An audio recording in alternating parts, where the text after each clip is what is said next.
Hello दोस्तों, स्वागत है आप सभी का आपके अपने यूट्यूब चैनल स्टडी मटेरियल में। हम आज आपके लिए लेकर आए हैं कुछ महत्वपूर्ण प्रश्न जो कि बिहार पुलिस कांस्टेबल एग्जाम के लिए बेहद ही महत्वपूर्ण है। तो आइए जानते हैं इन सब प्रश्नों के बारे में। तो आज का पहला प्रश्न है, निम्न में से किस राज्य ने 2020 से प्लास्टिक बोतलों पर प्रतिबंध लगाने की घोषणा की है? तो ऑप्शन में है केरल, गोवा, महाराष्ट्र या फिर राजस्थान। तो इसका जो करेक्ट आंसर होगा वो होगा ऑप्शन नंबर बी, गोवा। तो निम्न में से किस राज्य ने 2020 से प्लास्टिक बोतलों पर प्रतिबंध लगाने की घोषणा की है? तो वह है गोवा। और गोवा से एक और सवाल आता है जो भारत का सबसे छोटा राज्य कहा जाता है। तो भारत का सबसे छोटा राज्य अगर पूछेगा तो क्या होगा? तो उसका आंसर होगा गोवा। और सबसे बड़ा राज्य जो है वो होगा राजस्थान। तो भारत का सबसे बड़ा राज्य है राजस्थान और सबसे छोटा राज्य गोवा। चलिए बढ़ते हैं अगले सवाल की ओर। तो अगला सवाल है क्वेश्चन नंबर 2, मानव के बाल तथा नाखून में निम्न में से कौन सा प्रोटीन पाया जाता है? तो ऑप्शन में है ऑक्सीटोसिन, केराटिन, वैसोप्रेसिन या फिर ट्रिप्सिन। तो इसका करेक्ट आंसर हो जाएगा ऑप्शन नंबर बी, केराटिन। मानव के बाल तथा नाखून में कौन सा प्रोटीन पाया जाता है? तो वह केराटिन पाया जाता है। चलिए बढ़ते हैं अगले सवाल की ओर, क्वेश्चन नंबर 3। तो क्वेश्चन नंबर 3 है, मोहम्मद आदिल शाह निम्न में से कहाँ के सुल्तान थे? तो ऑप्शन है सहारनपुर, बीजापुर, नागपुर या फिर चेन्नई। तो इसका करेक्ट आंसर हो जाएगा ऑप्शन नंबर बी, बीजापुर। तो मोहम्मद आदिल शाह कहाँ के सुल्तान थे? तो बीजापुर के सुल्तान थे। चलिए बढ़ते हैं अगले सवाल की ओर, क्वेश्चन नंबर 4।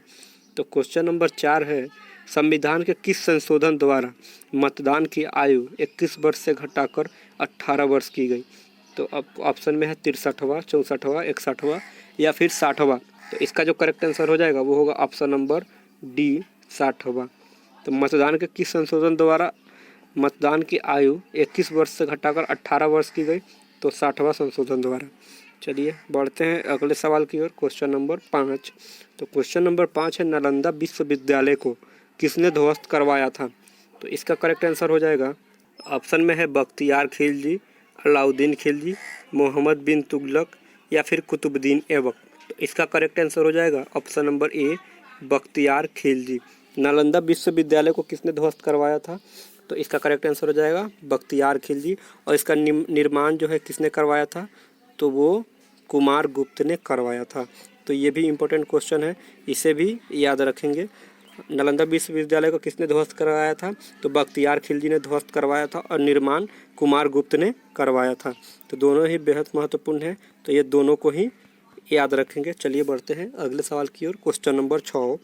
तो क्वेश्चन नंबर 6 है, हरित क्रांति का सर्वाधिक निराशाजनक परिणाम किस फसल को देखने को मिला है? तो ऑप्शन में है सोयाबीन, दलहन, मक्का, तिलहन।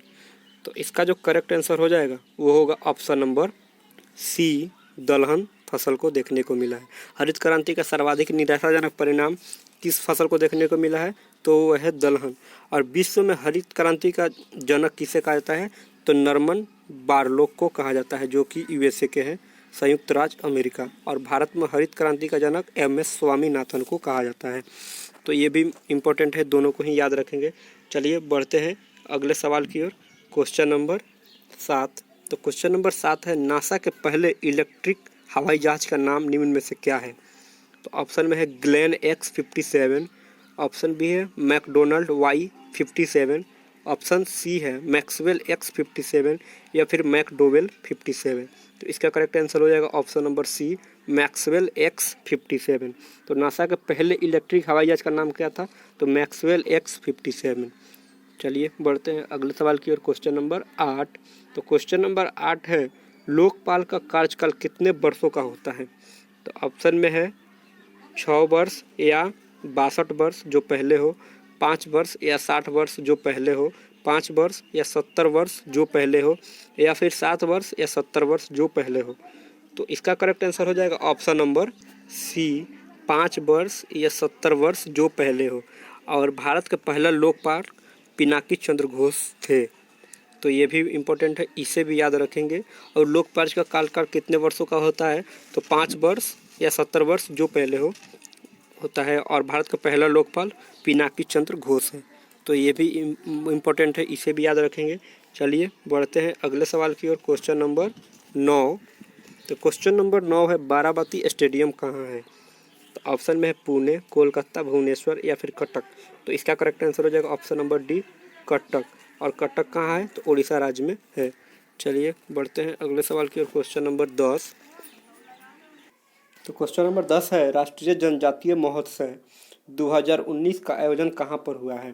तो ऑप्शन में है रांची, नई दिल्ली, रायपुर या फिर इनमें से कोई नहीं। तो इसका जो करेक्ट आंसर होगा वो होगा ऑप्शन नंबर बी, नई दिल्ली। तो राष्ट्रीय जनजातीय महोत्सव 2019 का आयोजन कहाँ पर हुआ है? तो नई दिल्ली में हुआ है।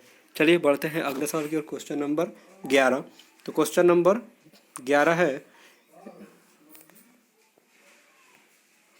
11 है निम्न में से किस क्रिकेटर को फरवरी 2019 में नाइटहुड की उपाधि से नवाजा गया है? तो ऑप्शन में Alastair Cook, option B Sachin Tendulkar, option C Ian Bell या फिर इनमें से कोई नहीं। तो इसका करेक्ट आंसर हो जाएगा option number A, Alastair Cook. तो निम्न में से किस क्रिकेटर को फरवरी 2019 में नाइटहुड की उपाधि से नवाजा गया है? तो वो है एलिस्टर कुक को। और ये कहाँ के खिलाड़ी हैं? तो इंग्लैंड के खिलाड़ी है। तो ये दोनों इंपॉर्टेंट है, इसे भी याद रखेंगे। चलिए बढ़ते हैं अगले सवाल की। Question number 12। तो क्वेश्चन नंबर 12 है राष्ट्रपति के द्वारा सर्वोच्च न्यायालय के न्यायाधीशों की नियुक्ति किसके परामर्श पर की जाती है? तो ऑप्शन है राज्यसभा द्वारा अनुमोदित किए जाने पर, ऑप्शन बी में है लोकसभा की सलाह पर, ऑप्शन सी है प्रधानमंत्री की सलाह पर या फिर भारत के मुख्य न्यायाधीशों के परामर्श पर। इसका करेक्ट आंसर हो जाएगा ऑप्शन नंबर डी, भारत के मुख्य न्यायाधीशों के परामर्श पे।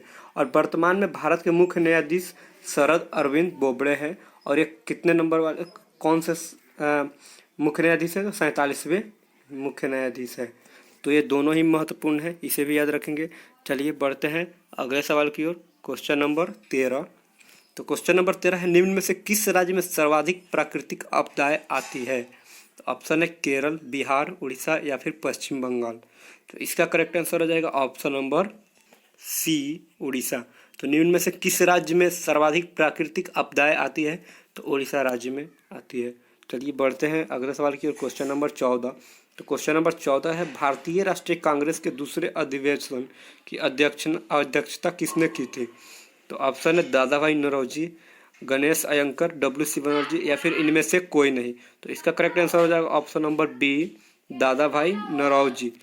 और भारतीय राष्ट्रीय कांग्रेस के प्रथम अध्यक्ष कौन थे? तो WC बनर्जी थे। और भारतीय राष्ट्रीय कांग्रेस की स्थापना 1885 ईस्वी में हुई थी। तो ये तीनों ही बहुत ही महत्वपूर्ण सवाल है, तो तीनों को याद रखेंगे। चलिए बढ़ते हैं पहले अगले सवाल की। Question number 15।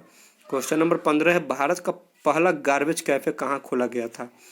तो ऑप्शन में है मध्य प्रदेश, उत्तर प्रदेश, छत्तीसगढ़ या फिर आंध्र प्रदेश। तो इसका करेक्ट आंसर हो जाएगा option number C, Chhattisgarh Ambika Nagar में खोला गया था। तो भारत का पहला गार्बेज कैफे कहाँ पे खोला गया था? तो अंबिका नगर में खोला गया था, जो कि छत्तीसगढ़ राज्य में स्थित है। चलिए बढ़ते हैं अगले सवाल के। Question number 16।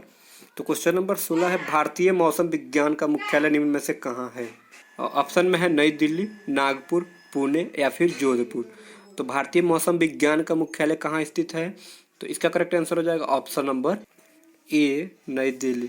तो भारतीय मौसम विज्ञान का मुख्यालय नई दिल्ली में स्थित है। और भारतीय मौसम विज्ञान के मुख्यालय की स्थापना कब हुई थी? तो 1875 ईस्वी में हुई थी। तो इसे भी याद रखेंगे। चलिए बढ़ते हैं अगले सवाल की ओर। Question number 17। तो क्वेश्चन नंबर 17 है एशियाई कुश्ती चैंपियनशिप का आयोजन अप्रैल 2019 में कहाँ संपन्न हुआ था? तो ऑप्शन है पाकिस्तान, चीन, भारत या फिर जापान। तो इसका करेक्ट आंसर हो जाएगा ऑप्शन नंबर बी, चीन में। तो एशियाई कुश्ती चैंपियनशिप का आयोजन अप्रैल 2019 में कहाँ संपन्न हुआ था? तो चीन में संपन्न हुआ था। चलिए बढ़ते हैं अगले सवाल की। Question number 18। क्वेश्चन नंबर 18 है एशिया का सबसे बड़ा लोक उत्सव कहाँ शुरू हुआ है? तो ऑप्शन है श्रीलंका, बांग्लादेश, चीन या फिर भारत। तो इसका करेक्ट आंसर हो जाएगा option number B, Bangladesh. Asia का सबसे बड़ा लोक उत्सव कहाँ शुरू हुआ है? तो बांग्लादेश में शुरू हुआ है। चलिए बढ़ते हैं अगले सवाल की ओर। Question number 19। Question number 19 Bharat के प्रथम राष्ट्रपति के रूप में डॉक्टर राजेंद्र प्रसाद का चुनाव किसके द्वारा किया गया था? तो ऑप्शन है निर्वाचन मंडल द्वारा, भारत की जनता द्वारा, संविधान सभा द्वारा या फिर संसद द्वारा। तो इसका करेक्ट आंसर हो जाएगा ऑप्शन नंबर सी, संविधान सभा द्वारा। और भारत के प्रथम राष्ट्रपति कौन थे? तो डॉक्टर राजेंद्र प्रसाद। तो दोनों इंपॉर्टेंट है। तो भारत के प्रथम राष्ट्रपति के रूप में डॉक्टर राजेंद्र प्रसाद का चुनाव किसके द्वारा किया गया था? तो संविधान सभा द्वारा किया गया था और भारत के प्रथम राष्ट्रपति डॉक्टर राजेंद्र प्रसाद थे। चलिए बढ़ते हैं अगले सवाल की ओर। Question number 20। तो क्वेश्चन नंबर 20 है, अकबर के दरबार में आने वाला पहला अंग्रेज कौन था? तो ऑप्शन है Peter Moody, option B Rolf Finch, option C John Hawkins, या फिर ऑप्शन डी में सर टॉमस रो। तो इसका जो करेक्ट आंसर है वो होगा option number B Rolf Finch. तो अकबर के दरबार में आने वाले पहला अंग्रेज कौन था? तो रॉल्फ फिंच। चलिए बढ़ते हैं अगले सवाल की ओर। Question number 21। तो क्वेश्चन नंबर 21 है, 1857 के विद्रोह को निम्न में से किस उर्दू कवि ने लिखा था? तो ऑप्शन में है मीर तक़ी, मिर्ज़ा गालिब, इकबाल, या फिर जोक। तो इसका करेक्ट आंसर हो जाएगा option number B Mirza Ghalib. तो 1857 के विद्रोह को निम्न में से किस उर्दू कवि ने लिखा था? तो मिर्ज़ा गालिब ने लिखा था। और 1857 विद्रोह कहाँ से शुरू हुआ था? तो मेरठ से शुरू हुआ था। तो ये दोनों ही इंपॉर्टेंट है, इसे भी याद रखेंगे। चलिए बढ़ते हैं अगले सवाल की ओर। Question number 22। क्वेश्चन नंबर 22 है, वर्तमान में राष्ट्रीय प्रेस दिवस निम्न में से कब मनाया गया है? तो ऑप्शन में है 13 नवंबर, 16 नवंबर, 15 नवंबर, या फिर 11 नवंबर। तो इसका करेक्ट आंसर हो जाएगा ऑप्शन नंबर बी 16 नवंबर। तो वर्तमान में राष्ट्रीय प्रेस दिवस कब मनाया गया है? तो 16 नवंबर को मनाया गया है। चलिए बढ़ते हैं अगले सवाल की ओर। Question number 23। अल्फा कैरोटीन एक प्रोटीन है जो मुख्य रूप से उपस्थित होता है रक्त में, त्वचा में, ऊन में, या फिर अंडों में। तो इसका करेक्ट आंसर हो जाएगा ऑप्शन नंबर बी त्वचा में। तो अल्फा कैरोटीन एक प्रोटीन है जो मुख्य रूप से कहाँ पे उपस्थित होता है? तो त्वचा में उपस्थित होता है। चलिए बढ़ते हैं अगले सवाल के। Question number 24। तो क्वेश्चन नंबर 24 है, वित्त आयोग का गठन कितने वर्षों के अंतराल में किया जाता है? तो ऑप्शन में है दूसरे वर्षों, तीसरे वर्ष, 5 वर्ष, या फिर चौथे वर्ष में।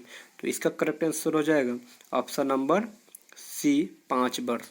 और वित्त आयोग का गठन कब हुआ था?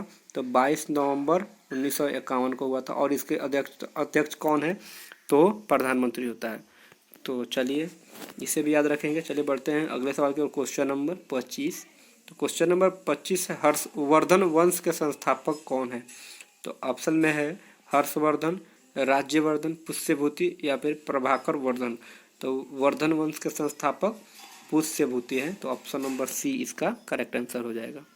चलिए बढ़ते हैं अगले सवाल की ओर। Question number 26। तो क्वेश्चन नंबर 26 है, जीएसटी के विभिन्न दरों के संदर्भ में अंतिम निर्णय लेने का अधिकार किसे प्राप्त है?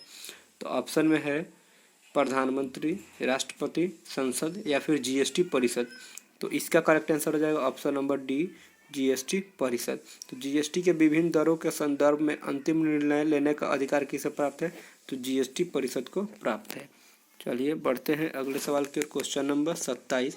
तो क्वेश्चन नंबर 27 है, आरबीसी की औसत आयु 120 दिन होता है, तत्पश्चात इसका विनाश कहाँ पर होता है? तो ऑप्शन में है अस्थिमज्जा, प्लीहा, यकृत, या फिर अग्नाशय। तो आरबीसी का पूर्ण रूप क्या होता है? तो आरबीसी का बोलते हैं रेड ब्लड सेल्स, और इसको हिंदी में लाल रुधिर कणिकाएं बोलते हैं। तो ये भी इम्पोर्टेंट है। और इसका जो विनाश है कहाँ पे होता है? तो प्लीहा में होता है। ऑप्शन नंबर 20 का करेक्ट आंसर हो जाएगा। चलिए बढ़ते हैं अगले सवाल की ओर। Question number 28। तो क्वेश्चन नंबर 28 है, क्लोरोफॉर्म का आईयूपीएसी नाम क्या होता है? तो क्लोरोफॉर्म का आईपीएसी नाम क्या होता है? तो ऑप्शन में 2 क्लोरोब्यूटेन, ट्राई क्लोरोमीथेन, 3 ब्रोमोप्रोपेन, या फिर डाई क्लोरोमीथेन। तो इसका करेक्ट आंसर हो जाएगा option number B trichloromethane. तो क्लोरोफॉर्म का आईयूपीएसी नाम क्या होता है? तो ट्राई क्लोरोमीथेन होता है। और आईयूपीएसी का फुल फॉर्म क्या होता है?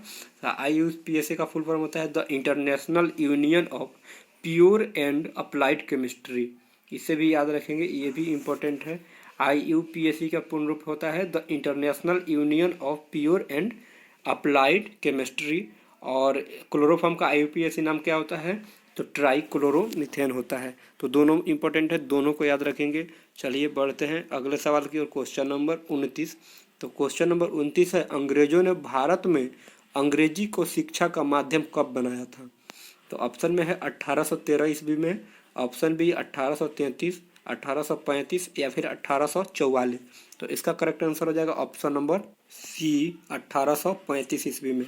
तो अंग्रेजों ने भारत में अंग्रेजी को शिक्षा का माध्यम कब बनाया था? तो 1835 ईस्वी में बनाया था। तो ये भी याद रखेंगे। तो यही था आज का क्वेश्चन। और अगर हमारी वीडियो अच्छी लगी हो तो वीडियो को लाइक शेयर कमेंट्स, और चैनल पर पहली बार हैं तो चैनल को सब्सक्राइब करना ना भूलें। Thank you so much for watching my video.